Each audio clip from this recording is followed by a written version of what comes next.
would have been more appropriate for Mr. Trudeau, Prime Minister of Canada, to address this House according to Article 144, an article which was specifically designed to debate violations of human rights, democracy, and the rule of law, which is clearly the case with Mr. Trudeau. Then again, a prime minister who openly admires the Chinese basic dictatorship, who tramples on fundamental rights by persecuting and criminalizing his own citizens as terrorists just because they dared to stand up to his perverted concept of democracy, should not be allowed to speak in this House at all. Mr. Trudeau, you are a disgrace for any democracy. Please spare us your presence. Thank you. I assure you, Ms. Anderson, that Prime Minister Trudeau will address this House and exchange with us on the most important topics that we are facing today.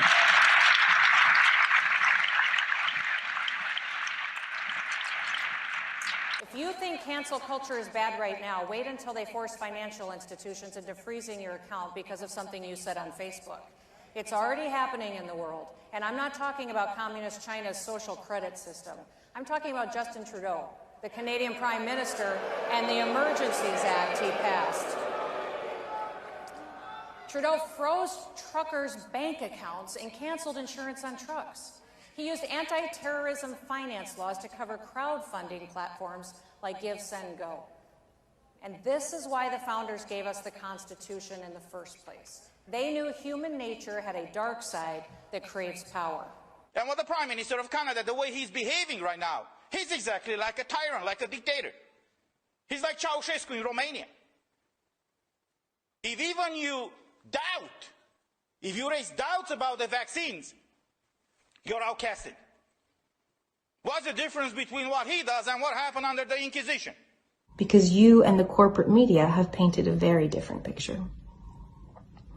You as a group have gone from ignoring these protesters to dismissing them as a fringe minority, to smearing them as racist and misogynistic, to now attacking them as terrorists. When you became Prime Minister of Canada, you did not just become the Prime Minister of the people who agreed with you. You became Prime Minister of every Canadian. You don't get to pick and choose who you will care about. It is your civic duty to care about all Canadians, even those who you disagree with. Treating them with prejudice, suspicion, and illegal repression is not care. Look at what's going on in Canada. Well, they froze the assets, all those people that contributed to the truckers that were trying to protest. Right. What are you doing?